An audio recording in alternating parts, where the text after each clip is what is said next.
testimony that is truthful and honest and complete. Let me ask you this. Joe Biden last year said that Xi Jinping was a dictator. Do you agree with Joe Biden? Is Xi Jinping a dictator? Senator, I'm not going to comment on any world leaders. Why won't you answer these very simple questions? Senator, it's not appropriate for me as a businessman to comment on world leaders. Are you scared that you'll lose your job if you say anything negative about the Chinese Communist Party? I disagree that. You will find content that is critical of China on our platform. The next time you go on, are you scared that you'll be arrested and disappear the next time you go to mainland China? Senator, you will find content that's critical of China and any other country freely on TikTok. Okay. Let's turn to what TikTok, a tool of the Chinese Communist Party, is doing to America's youth. Does the name Mason Edens ring a bell? Senator, you may have to give me more specifics if you don't mind. Yeah, he was a 16-year-old Arkansan. After a breakup in 2022, he went on your platform and searched for things like inspirational quotes and positive affirmations. Instead, he was served up numerous videos glamorizing suicide until he killed himself by gun. What about the name Chase Nazca? Does that ring a bell? Would you mind giving me more details, please? He was a 16-year-old who saw more than 1,000 videos on your platform about violence and suicide until he took his own life by stepping in front of a plane or train. Are you aware that his parents, Dean and Michelle, are suing TikTok and ByteDance for pushing their son to take his own life? Yes, I'm aware of that. Okay. Finally, Mr. Chu, has the Federal Trade Commission sued TikTok during the Biden administration? Senator, I cannot talk about whether there's any ongoing... Are you currently being sued by the Federal Trade Commission? Senator, I cannot talk about any potential lawsuits. I didn't say potential, actual. Are you being sued by the Federal Trade Commission? Senator, I think I've given you my answer. I cannot talk about... The answer is no. Ms. Yacarino's company is being sued, I believe. Mr. Zuckerberg's company is being sued, I believe. Yet TikTok, the agent of the Chinese Communist Party, is not being sued by the Biden administration. Are you familiar with the name Christina Kafara? You may have to give me more details. Christina Kafara was a paid advisor to ByteDance, your communist-influenced parent company. She was then hired by the Biden FTC to advise on how to sue Mr. Zuckerberg's company. Senator, ByteDance is a global company and not a Chinese Communist company. It's owned by global investors. Public reports indicate that your lobbyist visited the White House more than 40 times in 2022. How many times did your company's lobbyist visit the White House last year? I don't know that, Senator. Are you aware that the Biden campaign and the Democratic National Committee is on your platform? They have TikTok accounts? Senator, we encourage people to come on to create organic, authentic content. They won't let their staffers use their personal phones. They give them separate phones that they only use TikTok on. We encourage everyone to join, including yourself, Senator. So all these companies are being sued by the FTC. You're not. The FTC has a former paid advisor, your parent, talking about how they can sue Mr. Zuckerberg's company.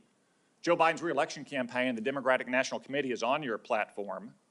Let me ask you, have you or anyone else at TikTok communicated with or coordinated with the Biden administration, the Biden campaign, or the Democratic National Committee to influence the flow of information on your platform? We work with any creators who want to use our campaign. It's all the same process that we have. So what we have here, we have a company that's a tool of the Chinese Communist Party that is poisoning the minds of America's children, in some cases driving them to suicide, and that at best the Biden administration is taking a pass on, at worst maybe in collaboration with. Thank you, Mr. Chu. Thank you, Senator Cotton. So we're going to take a break now. We're on the second roll call. Members can take advantage of it if they wish. The break will last about 10 minutes. Please do your best to return.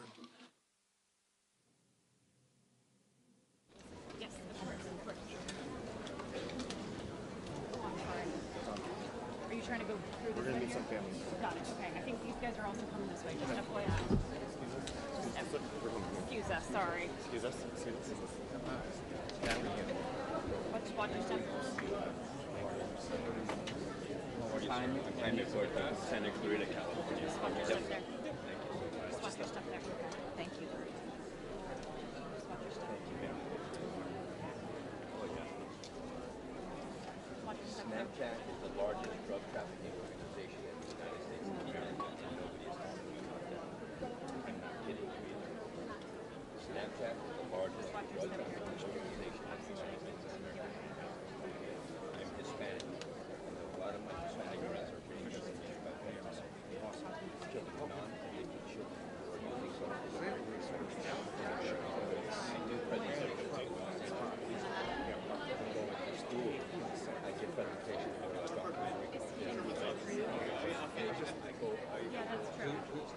kind of stand to the room because we feel that we might have been offended. But this right here, what you guys have right now, you're here, and you guys are just very passionate about this topic.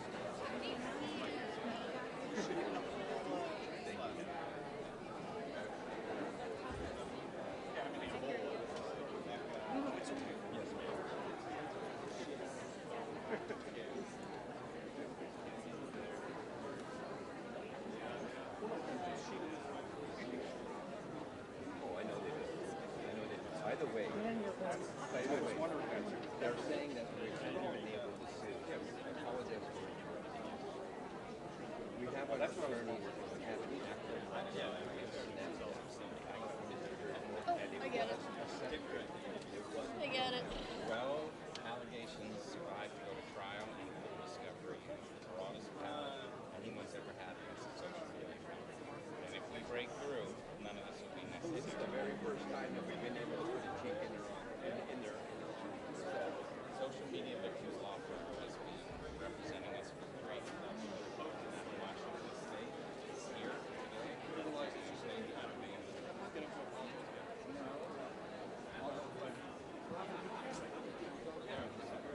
Can I tell you about a law named after our son that's going through the House, and I'd love for a sponsor in the Senate? It's called Sammy's Law. It requires third-party safety software for any platform or children. That lets parents start parenting their children. There's visibility, anything illegal that happens on this platform. Software's out there. Bark.us is a place you can go to see the biggest one. And none of the platforms here speak about that. When our son died, and he said data privacy is why they're not allowed. So bad. They're worried that the data that they sell to advertisers will suddenly so we wrote Sammy's Law to protect that, and we're big outing LGBTQ kids. What it's supposed to do is point out illegal dangerous activity to parents. It sends you an email and let you know right away that something's happened. I could have gone in and interrupted the drug deal that killed my son. I think he wants outside. But hey, Mark. 16 and a half years old, and I found him dead in bed, non-addicted to drugs, wanted to go to Penn State and become a software engineer. And he suffered from ADHD and severe depression, very high systemic. And he reached out to a drug dealer on Snapchat, talking about blue and $30. He didn't have friends. And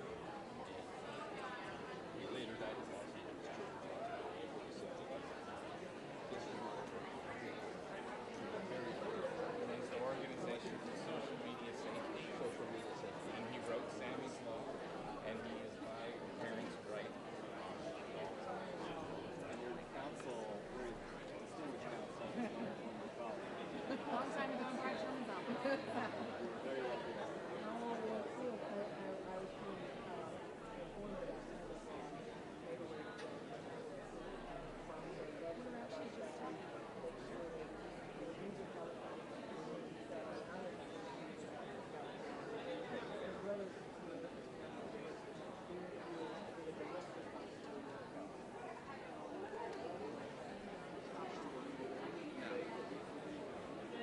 Yeah, we're absolutely here. I'll share all of our legislative proposals with staff. We have Sammy'sLaw.org and the website that spells it all out, and just via PDFs and stuff. Bipartisan, No apostrophe, just Sammy's Law. and we're running proposals this afternoon too.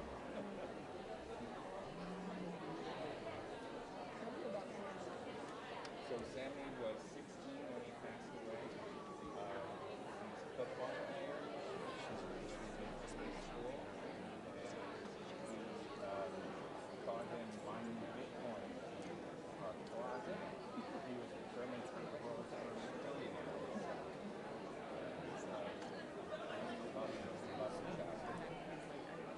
He was nice. It was decent. He was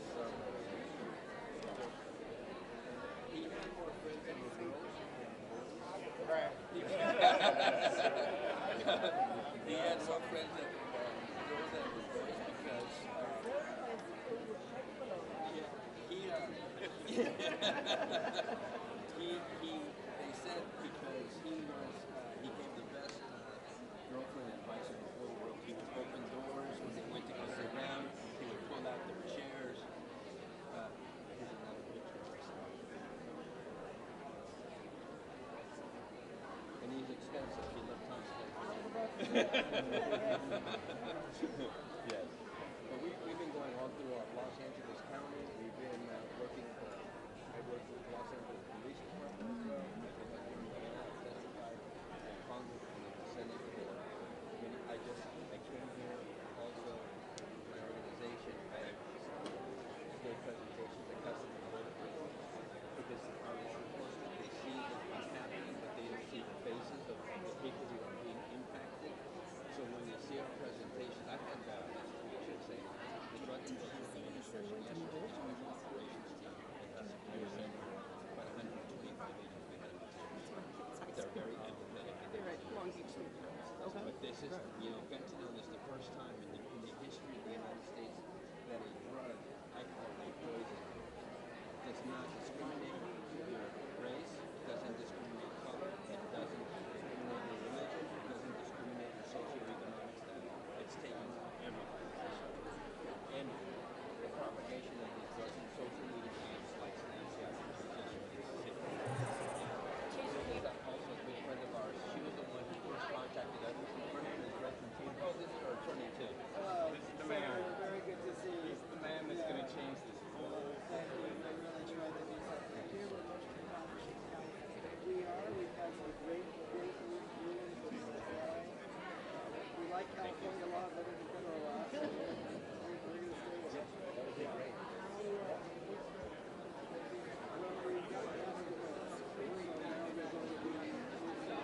You saw these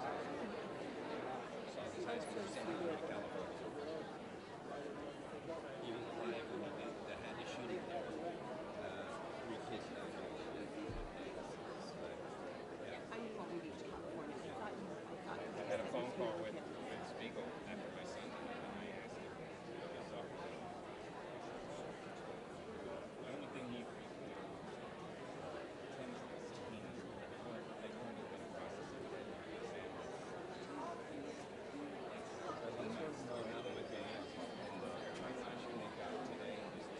Oh, I can give you my card, and you can look at our website and look at our documentary called Dead and Moral, the scene. It's only 22 minutes long, but that's what we use in all the junior high schools and high schools to raise awareness and educate the kids on the dangers of being parenting and especially young people. Still, I don't know why, but we just try to have while they're playing outside, like 13 and 15. Thank you. And I'm looking forward to the documentary. Yes, please watch it. You'll find it on our website. I will. Thank you so much.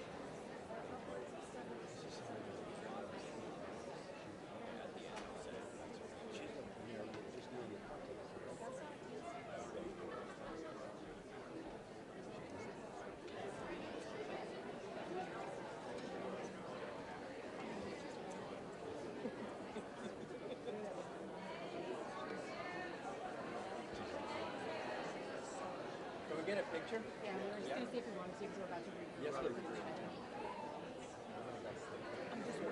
I'm just a constituent. I belong with my husband in his business.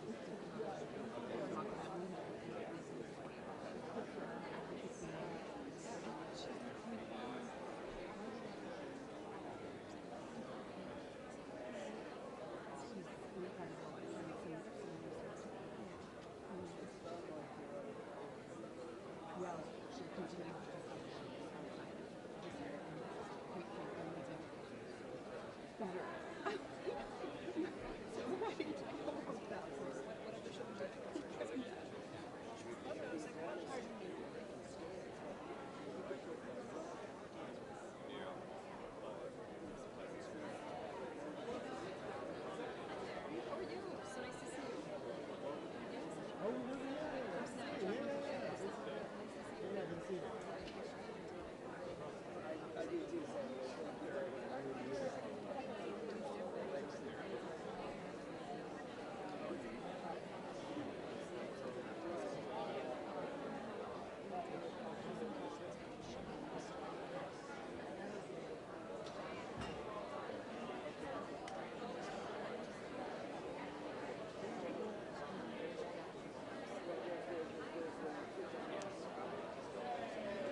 Senate Judiciary Committee will resume.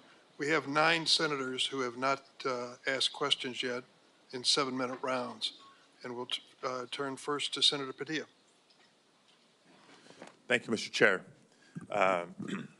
Colleagues, as we reconvene, I'm proud once again to share that I am one of the few senators with younger children. And I lead with that because as we are having this conversation today, it's not lost on me that between my children, who are all now in the teen and preteen category, and their friends, I see this issue very up close and personal.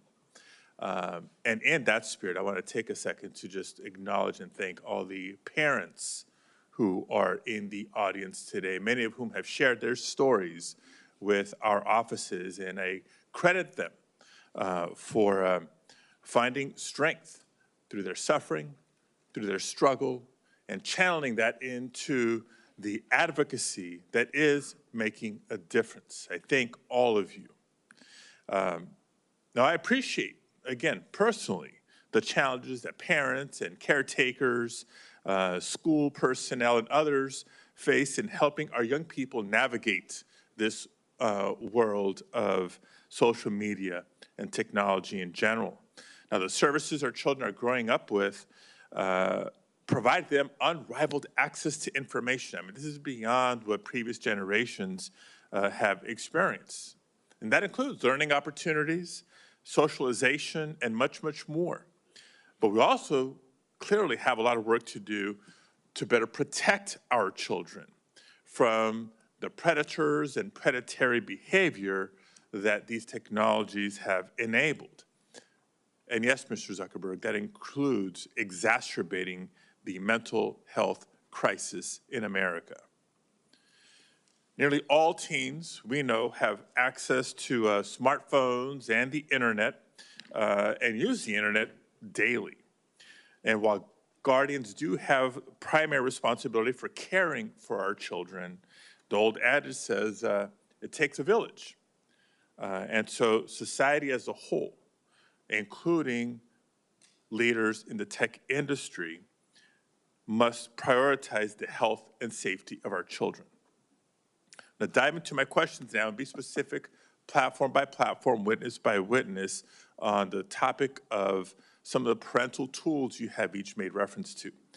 Mr. Citron, how many minors are on Discord, and how many of them have caretakers that have adopted your family center tool? And if you don't have the numbers, just say that quickly and provide that to our office. We can follow up with you on that. How have you ensured that young people and their guardians are aware of the tools that you offer? We make it very clear to teens on our platform what tools are available, and our Teen Safety Assist is enabled by default. What specifically do you do? What may be clear to you is not clear to the general public. So what do you do, in your opinion, to make it very clear? So our Teen Safety Assist, which is a feature that helps teens keep themselves safe, in addition to blocking and blurring images that may be sent to them, that is on by default for teen accounts, and it cannot be turned off. We also have, we market and to our teen users directly on our platform. We launched our Family Center. We created a promotional video. We put it directly on our product. So when every teen opened the app, in fact, every user opened the app, they got an alert like, hey, Discord has this, and they want you to use it. Thank you. Look forward to the data that we're requesting from Mr. Zuckerberg.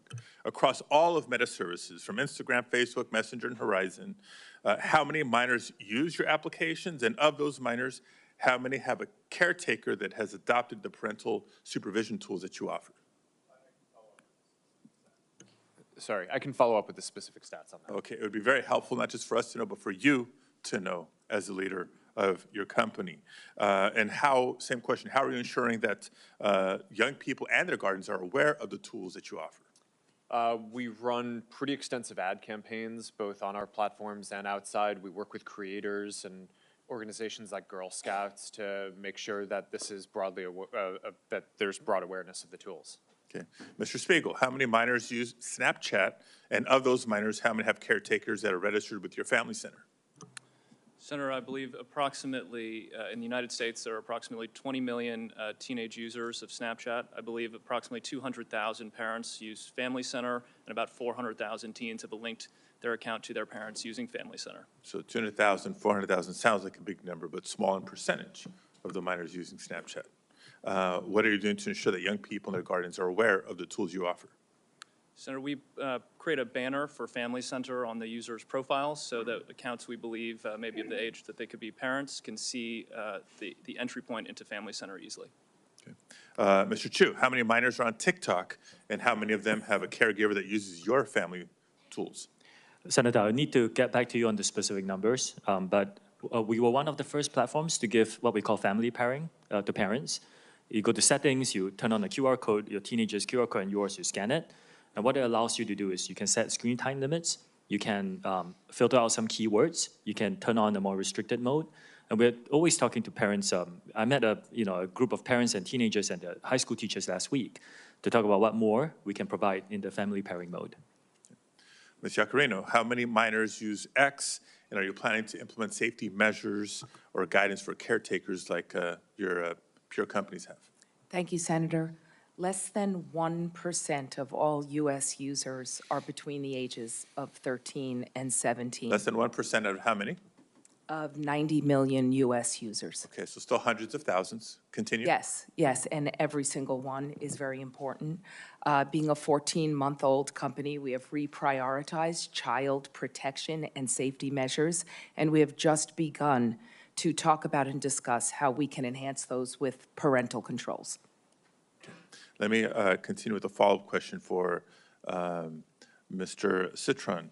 In addition to keeping parents informed about the nature of various internet services, there's a lot more we obviously need to do. For today's purposes, while many companies offer a broad range of quote-unquote user empowerment tools, it's helpful to understand whether young people even find these tools helpful.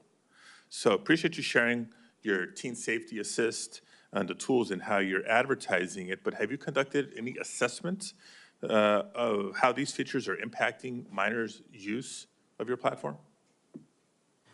Our intention is to give teens tools, capabilities that they can use to keep themselves safe, and also so our teams can help keep teens safe. We recently launched Teen Safety Assist last year, and I do not have a study off the top of my head, but we'd be happy to follow up with you on that. Okay. My time is up. I'll have follow-up questions for each of you, either in the second round or through statements for the record on a similar assessment of the tools that you've proposed. Thank you, Mr. Chair. Thank you, Senator Padilla. Senator Kennedy. Thank you all for being here. Mr. Spiegel, I see you hiding down there. What does yada, yada, yada mean? I'm not familiar with the term, Senator. Very uncool. Can we agree that what you do, not what you say, what you do is what you believe and everything else is just cottage cheese? Yes, Senator. You agree with that? Speak up. Don't be shy. I've listened to you today. I've heard a lot of yada, yada, yadaing. And I've heard you talk about the reforms you've made, and I appreciate them. And I've heard you talk about the reforms you're going to make. But I don't think you're going to solve the problem. I think Congress is going to have to help you. I think the reforms you're talking about to some extent are going to be like putting paint on rotten wood. And I'm not sure you're going to support this legislation. I'm not. The fact is that you and some of your internet colleagues who are not here are no longer, you're not companies, you're countries. You're very, very powerful. And you and some of your colleagues who are not here have blocked everything we have tried to do in terms of reasonable regulation. Everything from privacy to child exploitation. And in fact, we have a new definition of recession. A recession is when, we know we're in a recession when Google has to lay off 25 members of Congress. That's what we're down to. We're also down to this fact, that your platforms are hurting children. I'm not saying they're not doing some good things, but they're hurting children. And I know how to count votes, and if this bill comes to the floor of the United States Senate, it will pass. What we're going to have to do, and I say this with all the respect I can muster, is convince my good friend Senator Schumer to go to Amazon, buy a spine online, and bring this bill to the Senate floor. And the House will then pass it. Now, that's one person's opinion. I may be wrong, but I doubt it.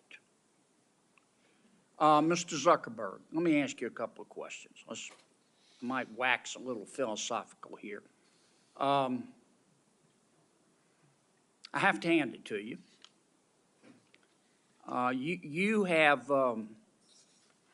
You have convinced over 2 billion people to give up all of their personal information, every bit of it, in exchange for getting to see what their high school friends had for dinner Saturday night. That's pretty much your business model, isn't it? It's not how I would characterize it. And we give people the ability to connect with the people they care about and to engage with the topics that they care about. And you take this information,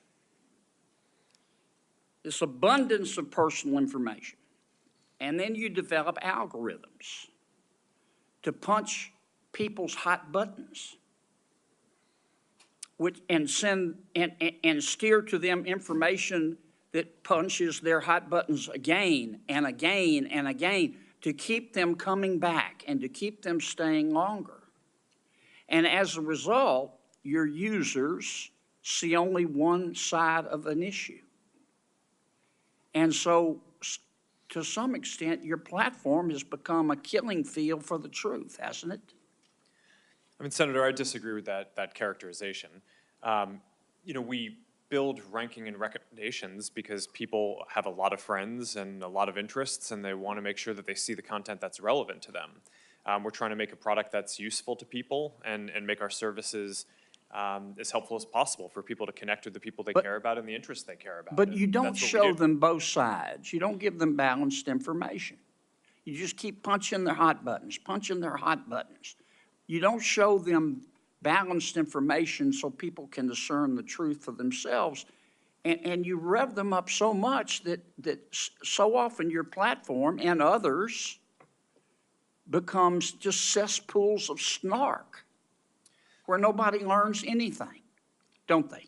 Well, Senator, I disagree with that. I think people can engage in the things that they're interested in and learn quite a bit about those. We have done a handful of different experiments and things in the past around news and trying to show content on a diverse set of perspectives. I think that there's more that needs to be explored there, but I don't think that we can solve that by ourselves. One of the things that I saw... I'm sorry to cut you off, Mr. President, but I'm going to run out of time. Do you think your users really understand what they're giving to you, all of their personal information, and how you process it and how you monetize it? Do you think people really understand? Senator, I think people understand the basic terms. I mean, I think that there's. I actually think that a lot of people overestimate how much information It's been a couple of years since we talked about this. Does your user agreement still suck? I'm not sure how to answer that, Senator. Can you still hide a dead body and all that legalese where nobody can find it? Senator, I'm not quite sure what you're referring to, but I think people get the basic deal of using these services. It's a free service. You're using it to connect with the people you care about. If you share something with people, other people will be able to see your information. It's inherently, if you're putting something out there to be shared publicly or with a private set of people, it's, you're inherently putting it out there. So I think people get that basic part of how the service works. But Mr. Zuckerberg, you're in the foothills of creepy. You track people who aren't even Facebook users.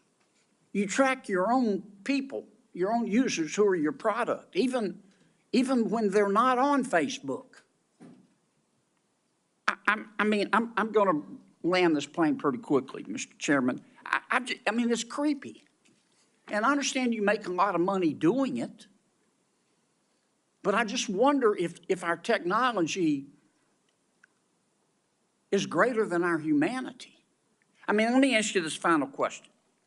Instagram is harmful to young people, isn't it?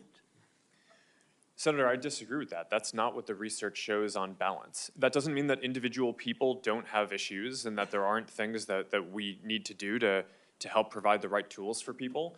But across all of the research that we've done internally, I mean, the survey that the senator previously cited, there are 12 or 15 different categories of harm that we asked teens if they felt that Instagram made it worse or better. And across all of them, except for the one that Senator Hawley cited, more people said that using Instagram made the different issues that they face, Mr. Zuckerberg. either positive or. We just have to agree to disagree. If you believe that Instagram, I'm not saying it's intentional, but if you agree that if you think that Instagram is not hurting millions of our young people, particularly young teens, particularly young women, you shouldn't be driving. It is. Thanks. Senator Butler. Thank you, Mr. Chair, and thank you to our panelists who've come to have an important conversation with us. Most importantly, I want to appreciate the families who have shown up to continue to be remarkable champions of your children and your loved ones, for being here, and in particular to California families that I was able to just talk to on the break, the families of Sammy Chapman from Los Angeles and Daniel Puerta from Santa Clarita. They are here today and are doing some incredible work to not just protect the memory and legacy of their boys, but the work that they're doing is going to protect my 9-year-old. And that is indeed why we're here. There are a couple questions that I want to ask some individuals. Let me start with a question for each of you. Mr. Citron, have you ever sat with a family and talked about their experience and what they need from your product? Yes or no? Yes, I have spoken with parents about how we can build tools to help them. Mr. Spiegel, have you sat with families and young people to talk about your products and what they need from your product? Yes, Senator. Mr. Hsu? Yes, I just did it 2 weeks ago, for example. I don't want to know what you did for the hearing prep, Mr. Chu. I just wanted to know if it's an you example. did anything Senator, in it's an terms example. of designing the product that you are creating. Mr. Zuckerberg, have you sat with parents and young people to talk about how you design product for your consumers? Yes, over the years, I've had a lot of conversations with parents. You know, that's interesting, Mr. Zuckerberg, because we talked about this last night and you gave me a very different answer. I asked you this very question. Well, I told you that I didn't know what specific processes our company had. No, Mr. for Zuckerberg, answering. you said to me that you had not. I must have misspoke. I want to give you the room to misspeak, Mr. Zuckerberg, but I asked you this very question. I asked all of you this question, and you told me a very different answer when we spoke. But I won't belabor it. Can I, a number of you have talked about Ms. Giacarino, have you talked to parents directly, young people, about designing your product? As a new leader of X, the answer is yes. I've spoken to them about the behavioral patterns because less than 1% of our users are in that age group, but yes, I have spoken to them. Thank you, ma'am. Mr. Spiegel, there are a number of parents whose children have been able to access illegal drugs on your platform. What do you say to those parents? Senator, we are devastated that we cannot To the prevent- parents, what do you say to those parents, Mr. Spiegel? I'm so sorry that we have not been able to prevent these tragedies. We work very hard to block all search terms related to drugs from our platform. We proactively look for and detect drug-related content. We remove it from our platform, preserve it as evidence, and then we refer it to law enforcement for action. We've worked together with nonprofits and with families on education campaigns because the scale of the fentanyl epidemic is extraordinary. Over 100,000 people lost their lives last year, and we believe people need to know that one pill can kill. That campaign reached was viewed more than 260 million times on Snapchat. We also Mr. launched Spiegel, there are two fathers in this room who lost their sons. They're 16 years old. Their children were able to get those pills from Snapchat. I know that there are statistics, and I know that there are good efforts. None of those efforts are keeping our kids from getting access to those drugs on your platform.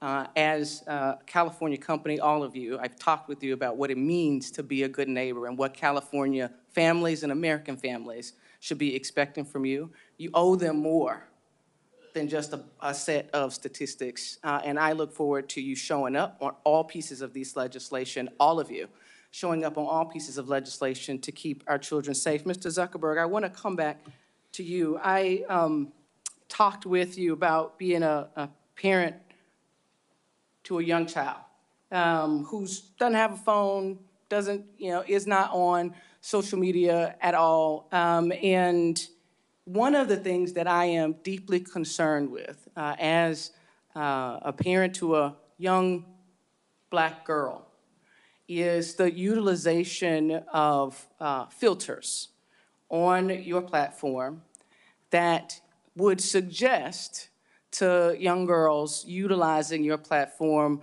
the evidence that they are not good enough as they are. I want to ask more specifically and refer to some unredacted court documents that reveal that your own researchers concluded that these face filters that mimic plastic surgery negatively impact youth mental health indeed and well-being. Why should we believe that because that you're going to do more to protect young women and young girls when it is that you give them the tools to affirm the self-hate that is spewed across your platforms? Why is it that we should believe that you are committed to doing anything more to keep our children safe? Sorry, there's a lot to unpack there. There we is give a lot. people tools to express themselves in different ways. And people use face filters and different tools to make media and photos and videos that are fun or interesting across a lot of the different products that are Plastic here. surgery pens are good tools to express creativity. Senator, I'm not speaking to that Skin lightening specifically. tools are tools Senator, to express creativity. This is the direct thing that I'm asking about. I'm not defending any specific one of those. I think that the ability to kind of filter and edit images is generally a useful tool for expression. For that specifically, I'm not familiar with the study that you're referring to, but we did make it so that we're not recommending this type of content to teens. I made no reference to a study, to court documents that revealed your knowledge of the impact of these types of filters on young people generally, young girls in particular. Senator, I disagree with that characterization. I think that there have been hypotheses. Court documents? I haven't seen any document that says okay, that, Mr. Zuckerberg, my time is up. I hope that you hear what is being offered to you and are prepared to step up and do better. I know this Senate committee is going to do our work to hold you to greater account. Thank you, Mr. Chair. Senator Tillis? Thank you, Mr. Chair. Thank you all for being here. I don't feel like I'm going to have an opportunity to ask a lot of questions, so I'm going to reserve the right to submit some for the record. But I have heard, we've had hearings like this before. I've been in the Senate for 9 years. I've heard hearings like this before. I've heard horrible stories. about people who have died, committed suicide, been embarrassed. Every year, we have an annual flogging every year. And what materially has occurred over the last 9 years? Do any of you all, just yes or no question, do any of y'all participate in an industry consortium trying to make this fundamentally safe across platforms? Yes or no, Mr. Zuckerberg? Yes. There's a variety of organizations that we participate in them? work. Which organizations? I should say, does anyone here not participate in an industry? I actually think it would be immoral for you all to consider it a strategic advantage to keep safe or to keep private something that would secure all these platforms to avoid this sort of problem. Do you all agree with that? That anybody that would be saying you want ours because ours is the safest and these haven't figured out the secret sauce, that you as an industry realize this is an existential threat to you all if we don't get it right, right?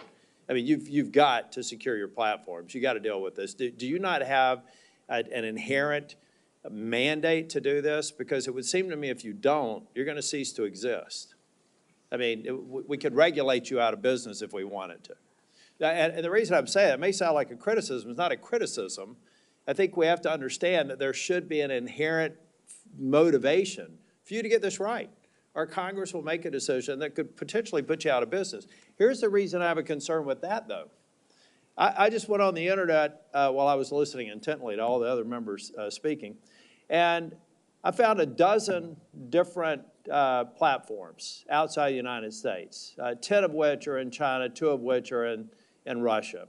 Their daily average subscriber or active membership numbers in the billions. Well, people say you can't get on China's version of TikTok. It took me one quick search on my favorite search engine to find out exactly how I could get an account on this platform today. And so the other thing that we have to keep in mind, I come from technology. I could figure out, ladies and gentlemen, I could figure out how to influence your kid without them ever being on a social media platform. I can randomly send text and get a bite and then find out an email address and get compromising information. It is horrible to hear some of these stories, and I have shared and I've had these stories occur in my hometown down in North Carolina. But if we only come here and make a point today and don't start focusing on making a difference, which requires people to stop shouting and start listening and start passing language here, the bad actors are just going to be off our shores. I have another question for you all. How many people, roughly, if you don't know the exact numbers, okay, roughly, how many people do you have looking 24 hours a day at these horrible images? And just go real quick with an answer down the line and filtering it out. It's most of the 40,000 about people who work on safety and security. And again? We have 2,300 people all over the world. Okay. We have 40,000 trust and safety professionals around the world. We have approximately 2,000 people dedicated to trust and safety and content moderation. Our platform is much smaller than these folks. Yeah. We have hundreds of people, and it's looking at content, and 15% of our workforce I'm only focused mentioning on these it. people have a horrible job. Many of them experience, they have to get counseling for all the things they see. We have evil people out there. And we're not going to fix this by shouting past or talking past each other. We're going to fix this by every one of y'all being at the table and hopefully coming closer to what I heard one person say, supporting a lot of the good bills, like one that I hope Senator Blackburn mentions when she gets a chance to talk. But guys, if you're not at the table and securing these platforms, you're going to be on it. And the reason why I'm not okay with that is that if we ultimately destroy your ability to create value and drive you out of business, the evil people will find another way to get to these children. And I do have to admit, I don't think my mom's watching this one, but there is good. We can't look past good that is occurring. My mom, who lives in Nashville, Tennessee, and I talked yesterday, and we talked about a Facebook post that she made a couple of days ago. We don't let her talk to anybody else. That connects my 92-year-old mother with her grandchildren and great-grandchildren. That lets a kid who may feel awkward in school to get into a group of people and relate to people. Let's not throw out the good because we haven't all together focused on rooting out the bad. Now, I guarantee you, I could go through some of your governance documents and find a reason to flog every single one of you because you didn't place the emphasis on it that I think you should. But at the end of the day, I find it hard to believe that any of you people started this business, some of you in your college dorm rooms, for the purposes of creating the evil that is being perpetrated on your platforms. But I hope that every single waking hour, you're doing everything you can to reduce it. You're not going to be able to eliminate it. And I hope that there are some enterprising young tech people out there today that are going to go to parents and say, ladies and gentlemen, your children have a deadly weapon. They have a potentially deadly weapon, whether it's a phone or a tablet. You have to secure it. You can't assume that they're going to be honest and say that they're 16 when they're 12. We all have to recognize that we have a responsibility to play, and you guys are at the tip of the spear. So I hope that we can get to a point to where we are moving these bills. If you got a problem with them, state your problem, let's fix it. No is not an answer. And know that I want the United States to be the beacon for innovation, to be the beacon for safety, and to prevent people from using other options that have existed since the internet has existed to exploit people. And count me in as somebody that will try and help out. Thank you, Mr. Chair. Thank you, Senator Tillis. Next is Senator Ossoff. Thank you, Mr. Chairman, and thank you to our witnesses today. Mr. Zuckerberg, I want to begin by just asking a simple question, which is, do you want kids to use your platform more or less? Well, we don't want people under the age of 13 using. Do you want teenagers 13 and up to use your platform more or less? Well, we would like to build a product that is useful and that people want to use more. My time is going to be limited, so it's just, do you want them to use it more or less? Teenagers 13 to 17 years old, do you want them using Meta products more or less? I'd like them to be useful enough that they want to use them more. You want them to use it more. I think herein we have one of the fundamental challenges. In fact, you have a fiduciary obligation, do you not, to try to get kids to use your platform more? It depends on how you define that. We obviously are a business. I'm sorry, Mr. Zuckerberg, our time is, it's self-evident that you have a fiduciary obligation to get your users, including users under 18, to use and engage with your platform more rather than less, correct? Over the long term, but in the near term, we often take a lot of steps, including we made a change to show less videos that on the platform that reduced amount of time by more than 50 million hours. Okay, but if your shareholders ask you, Mark, I wouldn't, Mr. Zuckerberg here, but your shareholders might be on a first-name basis with you. Mark, are you trying to get kids to use Meta products more or less? You'd say more, right? Well, I would say that over the long term, we're trying to create the most I mean, value let's look. possible. So the 10K you file with the SEC, a few things I want to note. Here are some quotes, and this is a filing that you signed, correct? Yes. Yeah. Our financial performance has been and will continue to be significantly determined by our success in adding, retaining, and engaging active users. Here's another quote. If our users decrease their level of engagement with our products, our revenue, financial results, and business may be significantly harmed. Here's another quote. We believe that some users, particularly younger users, are aware of and actively engaging with other products and services similar to or as a substitute for ours. It continues, in the event that users increasingly engage with other products and services, we may experience a decline in use and engagement in key demographics or more broadly, in which case our business would likely be harmed. You have an obligation as the chief executive to encourage your team to get kids to use your platform more. Senator, Fundamental, I think this is... is that not self-evident? You have a fiduciary Senator, obligation to your shareholders to get kids to use your platform more. I think that the thing that's not intuitive is the direction is to make the products more useful so that way people want to use them more. We don't give the teams running the Instagram feed or the Facebook feed a goal to increase the amount of time that people spend. Yeah, but you don't dispute, goals. and your 10K makes clear you want your users engaging more and using more the platform. And I think this gets to the root of the challenge because it's the overwhelming view of the public, certainly in my home state of Georgia, and we've had some discussions about the underlying science, that this platform is harmful for children.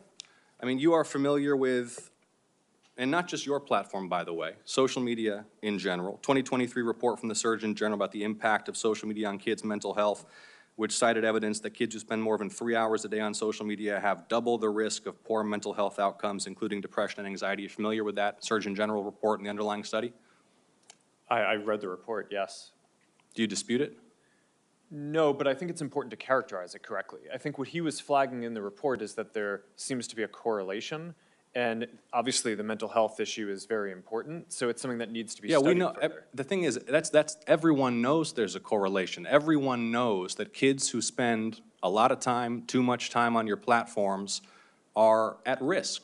And it's not just the mental health issues. I mean, let me ask you another question. Is your platform safe for kids? I believe it is, but there's an important difference between correlation and causation. Because we're not going to be able to get anywhere. We want to work in a productive, open, honest, and collaborative way with the private sector to pass legislation that will protect Americans, that will protect American children above all, and that will allow businesses to thrive in this country. If we don't start with an open, honest, candid, realistic assessment of the issues, we can't do that. The first point is you want kids to use the platform more. In fact, you have an obligation to. But if you're not willing to acknowledge that it's a dangerous place for children, the internet is a dangerous place for children, not just your platform, isn't it? Isn't the internet a dangerous place for children? I think it can be. Yeah, there's both great things that people can do, and there are harms that we need to work to Yeah, mitigate. it's a dangerous place for children. There are families here who have lost their children. There are families across the country whose children have engaged in self-harm, who have experienced low self-esteem, who have been sold deadly pills on the internet. The internet's a dangerous place for children, and your platforms are dangerous places for children. Do you agree? I think that there are harms that we need to work to mitigate. Okay. I mean, I'm not going to, I think overall Why not? there. Why not? Why not just acknowledge it? Why do we have to do the very careful I disagree with the characterization Which character, that you have. that the internet's a dangerous place for children? I think you're trying to characterize our products as inherently dangerous, and I think that Inherent or not, your products are places where children can experience harm. They can experience harm to their mental health. They can be sold drugs. They can be preyed upon by predators. They're dangerous places. And yet, you have an obligation to promote the use of these platforms by children. And look, all I'm trying to suggest to you, Mr. Zuckerberg, and my time is running short, is that in order for you to succeed, you and your colleagues here, we have to acknowledge these basic truths. We have to be able to come before the American people, the American public, the people in my state of Georgia, and acknowledge the internet is dangerous, including your platforms. There are predators lurking. There are drugs being sold. There are harms to mental health that are taking a huge toll on kids' quality of life. And yet, you have this incentive, not just you, Mr. Zuckerberg, all of you have an incentive to boost, maximize use, utilization, and engagement. And that is where public policy has to step in to make sure that these platforms are safe for kids. So kids are not dying, so kids are not overdosing, so kids are not cutting themselves or killing themselves because they're spending all day scrolling instead of playing outside. And I appreciate all of you for your testimony. We will continue to engage as we develop this legislation. Thank you. Senator from Tennessee. Thank you, Mr. Chairman. Thank you to each of you for coming. And I know some of you had to be subpoenaed to get here, but we do appreciate that you all are here. Mr. Chu, I want to come to you first. We've heard that you're looking at putting a headquarters in Nashville and likewise in Silicon Valley and Seattle. And what you're going to find probably is that the welcome mat is not going to be rolled out for you in Nashville like it would be in California. There are a lot of people in Tennessee that are very concerned about the way TikTok is basically building dossiers on our kids, the way they are building those on their virtual you. And also that information is held in China, in Beijing, as you responded to Senator Blumenthal and I last year in reference to that question. And we also know that a major music label yesterday said they were pulling all of their content off your site. because of your issues on payment, on artificial intelligence, and because of the negative impact on our kids' mental health. So we will see how that progresses. Mr. Zuckerberg, I want to come to you. We have just had, Senator Blumenthal and I, of course, have had some internal documents and emails that have come our way. One of the things that really concerned me is that you referred to your young users in terms of their lifetime value of it being roughly $270 per teenager. And each of you should be looking at these kids. Their T-shirts they're wearing today say, I'm worth more than $270. We've got some standing up in those T-shirts. Now, and some of the children from our state, some of the children, the parents that we have worked with, just to think, whether it is Becca Schmidt, David Mollick, Sarah Flatt, Annalie Schote, would you say that life is only worth $270? What could possibly lead you? I mean, I listened to that. I know you're a dad. I'm a mom. I'm a grandmom. And how could you possibly even have that thought? It is astounding to me. And I think this is one of the reasons that states, 42 states are now suing you because of features that they consider to be addictive, that you are pushing forward. And in the emails that we've got from 2021 that go from August to November, there is the staff plan that is being discussed. And Antigone Davis, Nick Clegg, Sheryl Sandberg, Chris Cox, Alex Schultz, Adam Masseri are all on this chain of emails on the well-being plan. And then we get to one, Nick did email Mark for emphasis, to emphasize his support for the package, but it sounds like it lost out to various other pressures and priorities. See, this is what bothers us. Children are not your priority. Children are your product. Children you see as a way to make money. And children, protecting children in this virtual space, you made a conscious decision. Even though Nick Clegg and others were going through the process of saying, this is what we do. These documents are really illuminating. And it just shows me that growing this business, expanding your revenue, what you were going to put on those quarterly filings, that was the priority. The children were not. It's very clear. I want to talk with you about the pedophile ring because that came up earlier, and the Wall Street Journal reported on that. And one of the things that we found out was after that became evident, then you didn't take that content down. And it was content that showed that teens were for sale and were offering themselves to older men. And you didn't take it down because it didn't violate your community standards. Do you know how often a child is bought or sold for sex in this country? Every 2 minutes. Every 2 minutes, a child is bought or sold for sex. That's not my stat. That is a TBI stat. Now, finally, this content was taken down after a congressional staffer went to Meta's global head of safety. So would you please explain to me and to all these parents why explicit predatory content does not violate your platform's terms of service or your community standards? Sure, Senator. Let me try to address all of the things that you just said. It does violate our standards. We work very hard to take it down. Didn't take it down. We've reported, I think it's more than 26 million examples of this kind of content. Didn't to take it people to down NCMEC. until a congressional staffer brought it up.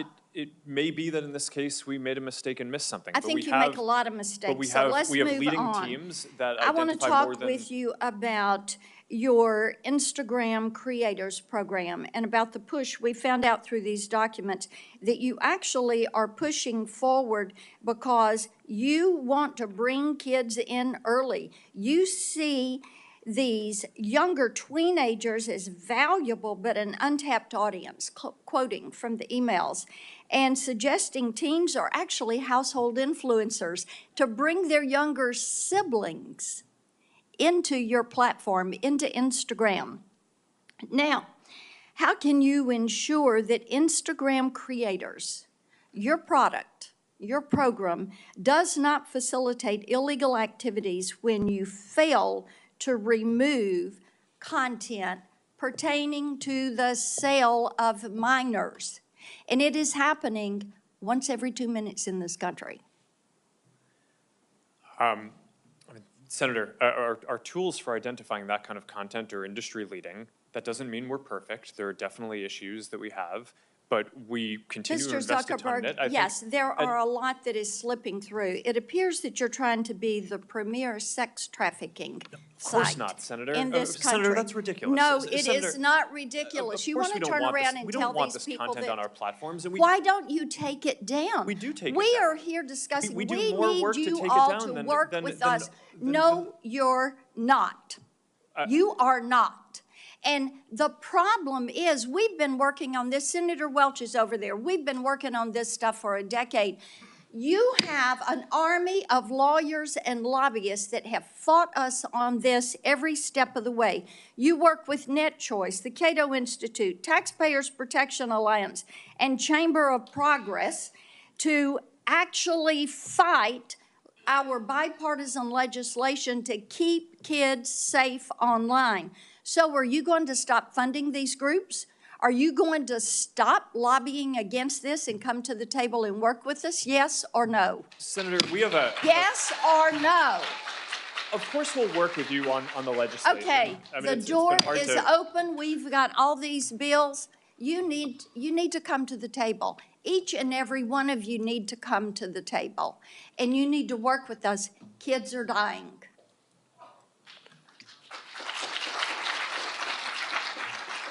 Senator Welch?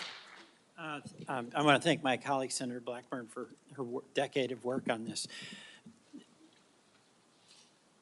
I actually have some optimism.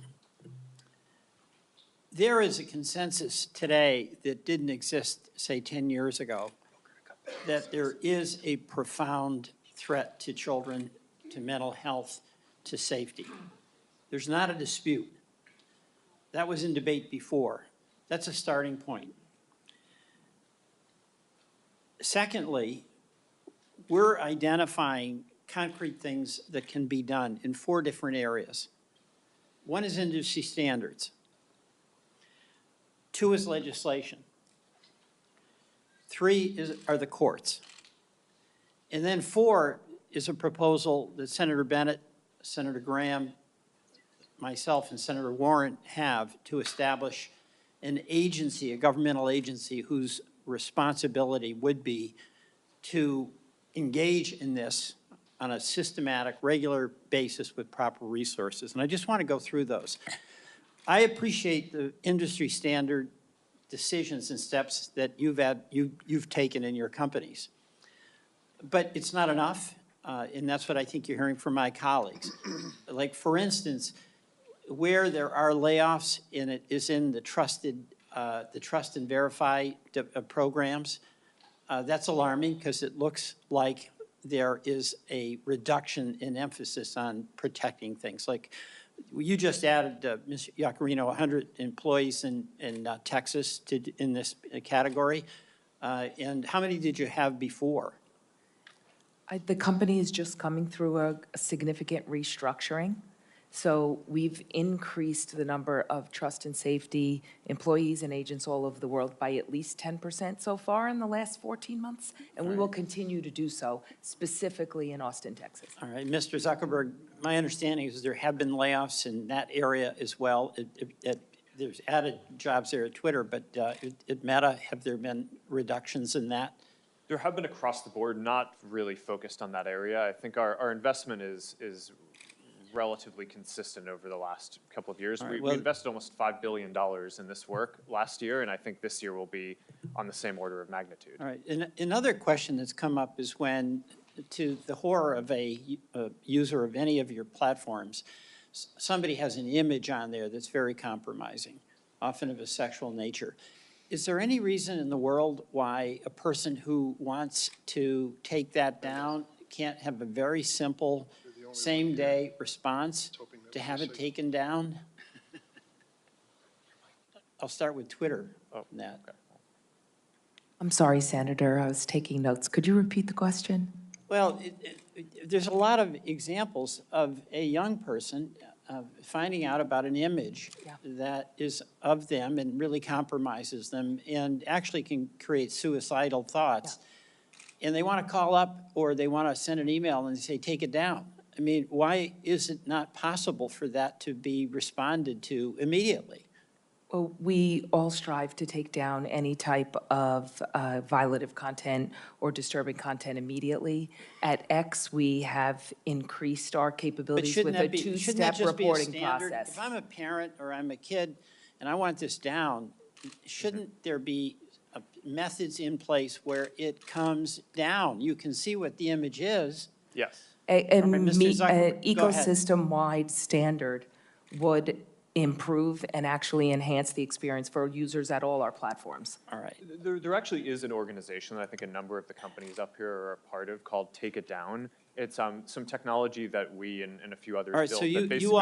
all are in favor of that, because this that already is going to give exists. some peace of mind to people, all right? It really, really matters. I don't have that much time, so we've talked about the legislation, and Senator Whitehouse had asked you to get back with your position on Section 230, which I'll go to in a minute, but I would welcome each of you responding as to your company's position on the bills that are under consideration in this hearing, all right? I'm just asking you to do that. Third, the court. This big question of Section 230. And today, I'm pretty inspired by the presence of the parents who have turned their extraordinary grief into action and hope that other parents may not have to suffer what for them is a devastating, for everyone, a devastating loss. Senator Whitehouse asked you all to get back very concretely about Section 230 and your position on that. But it's an astonishing benefit that your industry has that no other industry has. They just don't have to worry about being held accountable in court if they're negligent. So you've got some explaining to do, and I'm just reinforcing Senator Whitehouse's request that you get back specifically about that. And then finally, I want to ask about this notion, this idea of a federal agency who's resourced and whose job is to be dealing with public interest matters that are really affected by big tech. It's extraordinary what has happened in our economy with technology, and your companies represent innovation and success. But just as when the railroads were ascendant and were in charge and ripping off farmers because of practices they were able to get away with, just as when Wall Street was flying high, but there was no one regulating blue sky laws, we now have a whole new world in the economy. And Mr. Zuckerberg, I remember you testifying in the Energy and Commerce Committee, and I asked you your position on the concept of a federal regulatory agency. My recollection is that you were positive about that. Is that still the case? I think it could be a reasonable solution. There are obviously pros and cons to doing that versus through the normal the current structure of having different regulatory agencies focused on specific issues. Right. But because a lot of the things trade off against each other, like one of the topics that we talked about today is encryption, and that's obviously really important for privacy and security. Right. But it Can we makes just some go down areas- the line? I'm at the end, Sure. but thank you. Mr. Giacomino? Senator, I think the industry initiative to keep those conversations going would be something X would be very, very proactive about. If you think about our support of the REPORT Act, the SHIELD Act, the Stop CSAM Act, our support of the Project Safe Childhood Okay. Act, I think our intentions are clear to participate and Mr. to Shu? lead here. Yeah. Senator, we support national privacy legislation, for example, so that sounds like a good idea. We just need to understand what it means. All right. Mr. Spiegel? Senator, we'll continue to work with your team, and we'd certainly be open to exploring the right regulatory body for big technology. But the idea of a regulatory body is something that you can see has merit. Yes, Senator. And Mr. Sifrin? Yeah, we're very open to working with you and our peers and anybody on helping make the internet a safer place. You know, I think you mentioned this is not a one-platform problem. Right. So we do look to collaborate with other companies and with nonprofits in the government. Okay. to I make it thank safer you for all. everybody. Mr. Chairman, I yield back. Thank you, Senator Welch. Well, we're going to conclude this hearing, and thank you all for coming today. You probably have your scorecard out there. You've met at least 20 members of this committee and have your own impressions of their questioning, their approach, and the like. But the one thing I want to make clear as chairman of this committee for the last 3 years is this was an extraordinary vote on an extraordinary issue. A year ago, we passed 5 bills unanimously in this committee. You heard all the senators. Every spot on the political spectrum was covered. Every single senator voted unanimously in favor of the 5 pieces of legislation we've discussed today. It ought to tell everyone who follows Capitol Hill and Washington a pretty stark message. We get it, and we live it. As parents and grandparents, we know what our daughters and sons and others are going through. They cannot cope. They cannot handle this issue on their own. They're counting on us as much as they're counting on the industry to do the responsible thing. And some will leave with impressions of our witnesses and the companies they represent, that you're right as an American citizen. But you ought to also leave with the determination to keep the spotlight on us to do something, not just to hold a hearing, bring out a good, strong crowd of supporters for change, but to get something done. No excuses. No excuses. We've got to bring this to a vote. What I found in my time in the House and the Senate is that's the moment of reckoning. Speeches notwithstanding, press releases and the like. The moment of reckoning is when we call a vote on these measures. It's time to do that. I don't believe there's ever been a moment in America's wonderful history when a business or industry has stepped up and said, regulate us, put some legal limits on us. Businesses exist by and large to be profitable. And I think that we got to get behind that and say profitability at what cost. Senator Kennedy, a Republican colleague, said, is our technology greater than our humanity? I think that is a fundamental question that he asked. What I would add to it, are our politics greater than technology? We're going to find out. I want to thank a few people before we close up here. I've got several staffers who've worked so hard on this. Alexandra Gelber, thank you very much, Alexandra. Jeff Hansen, Scott Jorgensen. Last point I'll make, Mr. Zuckerberg, is just a little advice to you. I think your opening statement on mental health needs to be explained because I don't think it makes any sense. There is a parent in this room who's had a child that's gone through an emotional experience like this that wouldn't tell you and me they changed right in front of my eyes. They changed. They hold themselves up in their room. They no longer reached out to their friends. They lost all interest in school.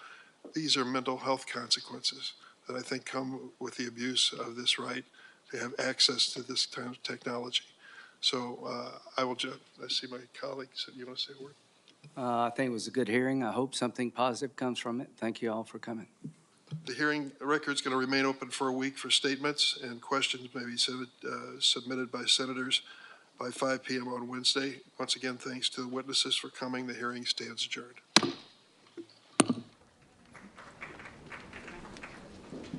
Just keep a path here, folks. Good. Thank you. Watch your step here. Thank you. Watch your step here.